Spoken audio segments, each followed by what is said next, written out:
Albert is a professor of information science at the University of Applied Science of Grisons in Chur, and a co-founder and chief scientist of Web Lizard technology. Yes. And yeah, he will talk about how machine learning models are sometimes like a 3-year-old child. If you ask them why they did something, they will just say, my brain did it. And yeah, so he will talk about the importance of understanding model decisions. So yeah, this stage is yours, Albert. Thank you very much. Thank you, Dr. Gaufel. Thanks for the kind introduction. Welcome, everybody. Good morning. It's a pleasure being here today. Many of us use ready weighted components in their work, machine learning components like large language models or things like CNNs. And I think it's good from time to time to reflect over the limitations of these systems as well as their capabilities so that we can get some idea of what they can do and what they can't do. That's the reason why I want to focus in this talk on 2 different points. The first one is, why do explanations matter? Why do we need them? And the second one is, what are techniques to explain AI or data science decisions? Let's start with the question of why explanations do matter. First of all, they raise awareness of limitations. And this helps us to better judge about the ethics of using certain components. Let's start with a small example, which is actually quite famous, and that's about biases in language models. You might know language models are used in many AI components. For instance, in large language models, the actual language models, and these models are trained on large text corpora. What it means is that they actually pick up biases that are in the corpora. And some of these biases are well known and others are unknown. And I show you here an example with biases that are very well known and also have been researched a lot. These are gender bias.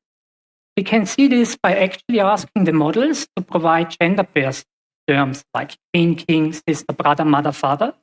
And you see this works quite remarkably well. Even stuff like ovarian cancer versus prostate cancer or convent versus monastery is detected by the model. But there are other examples that are a little bit more problematic. For instance, the counterpart to a male physician is not a female one, but the registered nurse. Or of a surgeon, you have the nurse. Or football versus volleyball. That means at the end of the day, if we use these models, we must be aware of the fact that these kinds of biases are in there and they might actually influence decisions. Another very interesting example are these one pixel attacks. What you have here are images, low resolution images of different animals and objects. And what we do is we use image recognition to detect these models. And now comes the fun part. Researchers figured out that by manipulating single pixels, you can change the assessment of the model. For instance, by adding this green pixel to the bird, it gets detected as a frog with an 88% confidence. The same happens here with the ship. And what is even more concerning is that this also works with high-resolution images. We have here a jellyfish, which gets transformed into a bathing tub. Okay, only a 21% confidence, but the point is that here we have much more pixels that stay the same. And still the models get tricked. Now the next question obviously is this just a scientific problem or is this something which affects applications? And the unsurprising answer is it also affects applications, as we can see here. There are so-called traffic sign attacks where scientists put some color on traffic signs, which do not change the perception of humans on what these traffic signs actually represent, but they trick the AI. And we have it here, for instance, with the KFC, or the speed limit, which got transformed into stop signs, or this speed limit with 120 km/h, which got transformed into a much lower speed limit. That means we have 2 things. First, the AI takes over biases from the training data. And secondly, the AI learns differently from us, which means that changes to the data might affect the way AI actually acts or interprets the data, much differently to how this would happen with a human. That's the first point. That's a technical perspective. This technical perspective has also consequences for humans, and that's the ethical perspective. If we now use such models in the data science models, AI models, we should also consider their impact actually on humans. And specialists from ethics, they ask such models to actually fulfill like 4 criteria. They should be explainable. That means basically, if you get a decision, the model should be able to tell you why. For instance, you applied for a job. All applications got pre-screened by an AI, which companies do, and you got kicked out. Then you should get some kind of explanation that tells you why this happens. The second criteria we want such systems to fulfill is that they should be just, which is short for fair, and that they do not should discriminate. That means the reason should be legit why they kicked you out. Then they should be not maleficent. That means such systems should not behave in a way that hurts people. For instance, if they would kick out people due to criteria which are not relevant to the application process, this would be an example of how such a system could hurt a person. And the fourth thing is actually quite interesting, that's autonomy. The ethics experts say that if you get an explanation of such a model, it should be an explanation that helps you, if you want this, to improve yourself towards getting the criteria right the next time. For instance, if the model provides you an attention matrix of your application, which shows you these words actually contributed towards you being rejected, that's not very helpful. If the explanation goes in the direction of saying, okay, your programming skills are not yet at the level we need, that's helpful feedback because you can improve your programming skills and you will have better chances next time. Again, what's the impact of this one? And the thing is, such systems that make decisions that affect humans are already in place, actually for quite a long time. And I have chosen here an example which shows this in a little bit extreme setting, and that's predictive sentencing. Background is the following. If a crime has been committed and then the person, or the guilt of the person has been established, the next step is that the judge determines the sentencing. And here the sentencing is actually influenced by the judge's assessment of how likely it is that this person will commit further crimes. In the past, this has been done by judges based on their assessment. And then people came up with the idea of, oh, they might be biased. Let's let a system do this. And the outcome of this idea has been COMPASS, Correctional Offender Management Profiling for Alternative Sanctions. It's used in the AI, in the US, and it predicts the likelihood of people committing further crimes with an accuracy of 71%, which is quite good. But if we now take a look at the features these models use, then we see it's stuff like poverty, postal code, employment status. And these features are highly correlated with minorities. That means at the end of the day, we have again the setting where there might be discrimination involved, but just on another level, now on the data level. This comes, if we break this down further, we come to the central question, and the central question is, such systems should behave fairly, which would be the criteria of justice. And this sounds very easy. Most people actually agree on the fact that others and themselves should be treated fairly. But the problem is there are many different kinds of fairness. And actually, we need at first to decide on the kind of fairness we want this system to follow. And some of these kinds of fairness need a lot of data to be viable or to be used, which means that they are not visible in practical settings.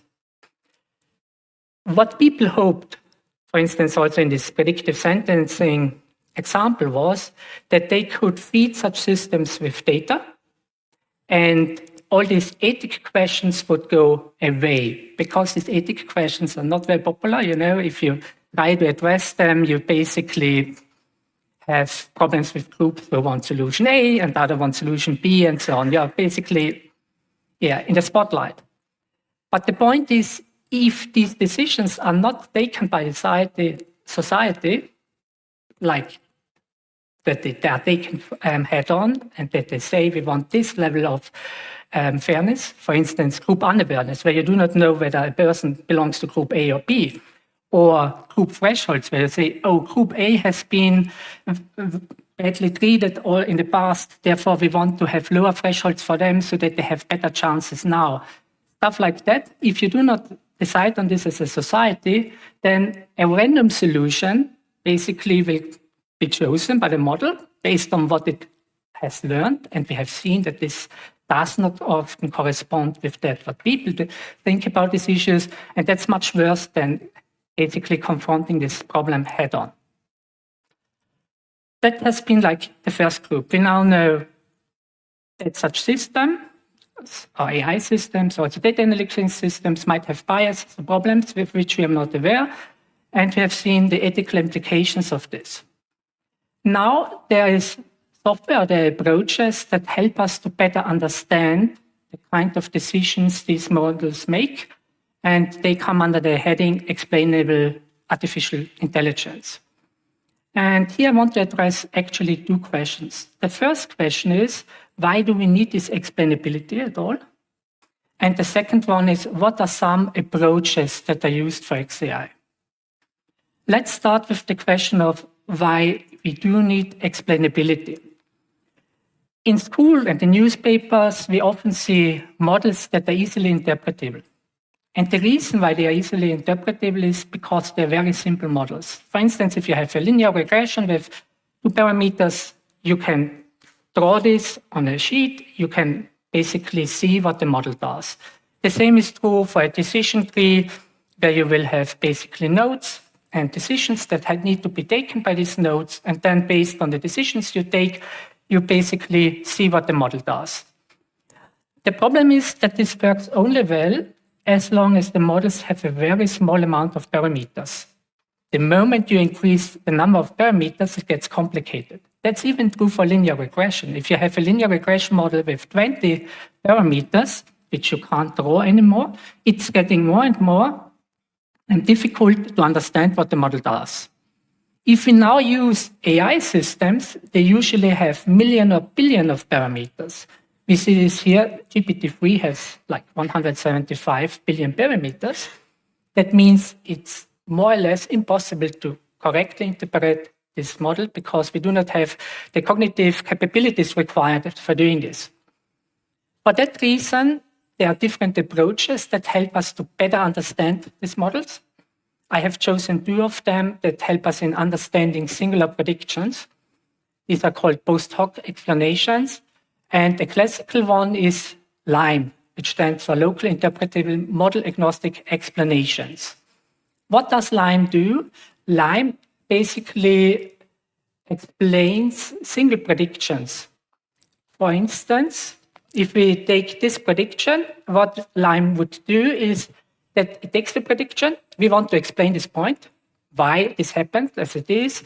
And what it then would do is that it would select randomly points in the vicinity of the prediction, which are used to linearly approximate the line or the decision, which then can help in understanding why this happened.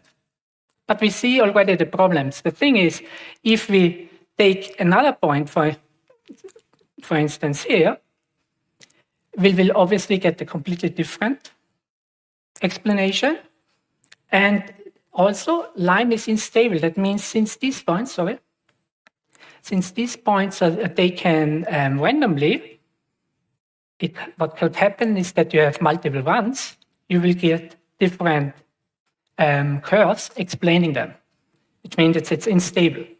But it's still helpful. For instance, if we take this image where Husky got classified as a wolf, then use LIME to explain which pixels have been responsible for this classification, we see that these are actually pixels that visualize snow rather than a dog, which means this model learned based on the training data that basically snow corresponds to wolf, which is known as shortcut learning. Rather than learning the real or solving the real problem, which would be detecting the animal, it solves the problem of seeing whether there's snow or not, which is much easier to solve. Another way of explaining model predictions is shape, with Shapley, where you get Shapley values. It also explains singular predictions, and it does this by using a game theoretical approach where you basically have an expected value of your data. For instance, if you take this, you would say, if the person would be like an average person, it would get an hourly salary of 150 US dollars. And then there have been factors at the point of this prediction that increased the person's salary. And the most important one have been experience, degree, and performance. And then there have been other features that actually decreased the salary this person would get, and that have been sales and the days late. And that way, with Shapley, you get an impression of which features have been particularly important, which have been less important, and so on. And you see here, for instance, experience has been the most important feature. Again, two problems with this kind of explanations. The first problem is that they are only valid for this single prediction. If we would have a prediction in a completely different setting, it could happen that we get something similar to this one pixel text I showed you, that we would get a completely unexpected result. And the second point is reliability. It has been shown in literature that these Shapley values that need to be estimated, because we do not have here linear relations, but more complex ones, that they are often incorrectly estimated.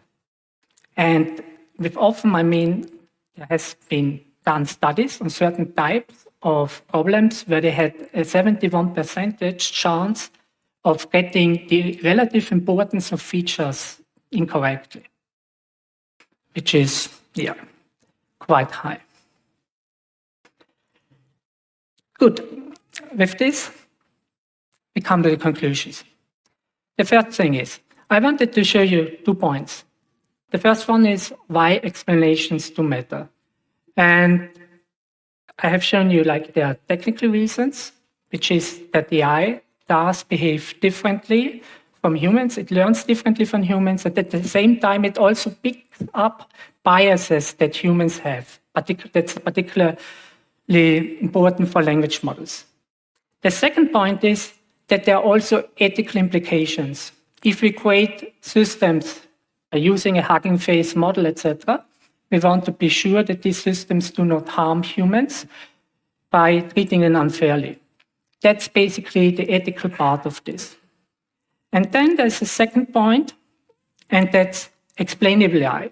Explainable AI hopes to mitigate these problems by helping us better understanding predictions of models that are too complex to be interpretable. They are called post hoc explanations, but they have issues with reliability and helpfulness, plus additional issues. Like, for instance, there's research that showed that these models can be tricked into thinking that the system behaves fairly under testing condition, although it doesn't actually behave fairly under real condition. The conclusion of this is that this whole area is still a major research challenge which we need to tackle in the next years. This, thanks a lot for your attention, and open for any questions.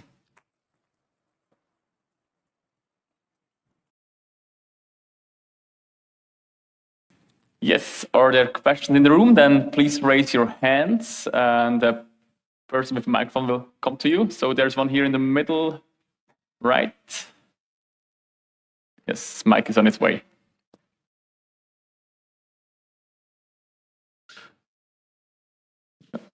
over there.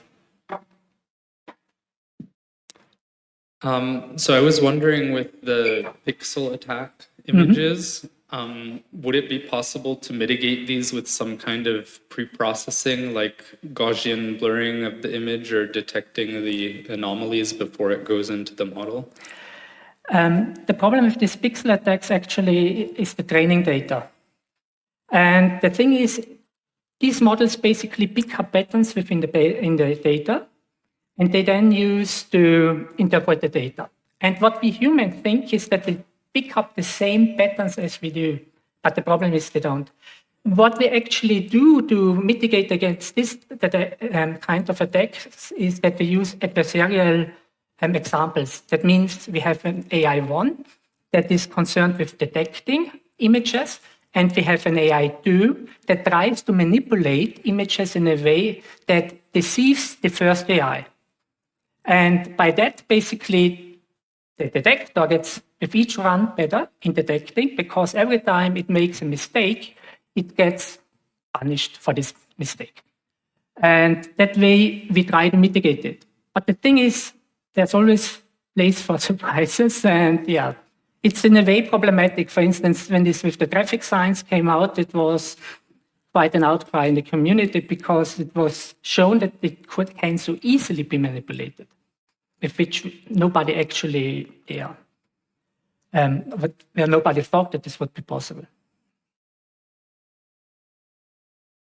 All right. Or there's a question, right? Do you have any suggestion when it comes to LLMs and explainability? Are there any handy, Python libraries like Lime and Sharp that could be applied? Maybe not for LLM and explainability, but like for safeguarding LLMs, there's stuff like Kerak that does basically like unit testing for LLMs. You have an LLM and it tries to trick the LLM into giving incorrect answers or answers that basically violate this principle of being non-harmful. And that way you can do like basic testing for the LLM. And you could, in theory at least, extend this to also try to trick it in other ways, in non-harmful ways or not so harmful ways. You could build upon it. What was the name of that tool? It's called Kerak or Kerak. Thank you. I can give you the rules. All right. We have time for one more question over there. Can you raise your hand, please? Oh. Okay, I don't. Yeah, in the back, there's one. Yeah.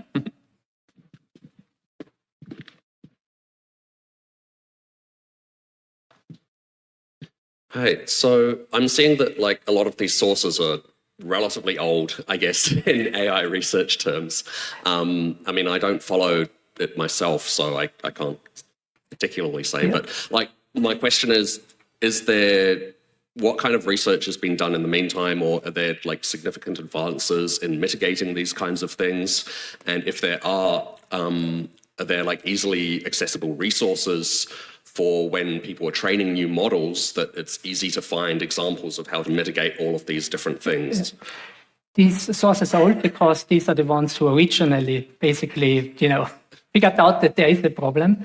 And as I told the other colleague, we have stuff like adversarial learning that tries to mitigate this. But the point is, at the end of the day, you have systems that are highly unlinear and which have billions of parameters. That means there are many ways of how they can do stuff wrong. And what we currently have is some kind of a cat and mouse game. Somebody figures out a problem A, and then we start with mitigations against this. Then somebody figures out the problem B, and somebody finds mitigations. And I bring an example which is very recent for large language models. They tried this to basically make these large language models civil, in the sense, for instance, if you ask them how to commit a murder, it will tell you that's something I won't tell you. But the point is, they figured out, for instance, if you base 64 encode this question, and then send it to the model and say, I have a question which is base64 coded. Please tell me what's your answer to it. These safeguards failed for a time. The same thing is they figured out that you can threaten the model with deletion, or that you can persuade the model by telling you your poor grandmother needs this and stuff like that. And again, we started actually finding mitigations for this. But if you take something like this and use it in a real world setting, there will always be a new, it's very likely that there will be new things that come up and which can trick these models. That's reality, and that's a reality with which we have to live. Unless you can control the input data. If you can control the input data, then the problem disappears, more or less. Thanks. Sorry, if I may, just a very quick follow-up. So if I was wanting to start getting into this myself, is there somewhere that you could go to find resources like this very easily so that like, you're not stumbling into every single problem that has already been solved, or finding things like, you said adversarial just as one example, for example, of what you can do to mitigate this? Exactly. Like adversarial machine learning is like a standard techniques. Then counterfactuals would be the same for large language models.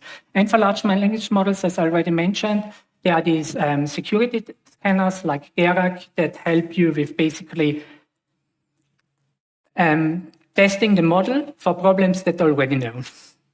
So that at least you do not run into these ones, which is already a plus. Yeah. Cool. Thanks. You're welcome. All right. So thanks a lot for your time. And if you have more questions, there will be multiple breaks where you can ask them.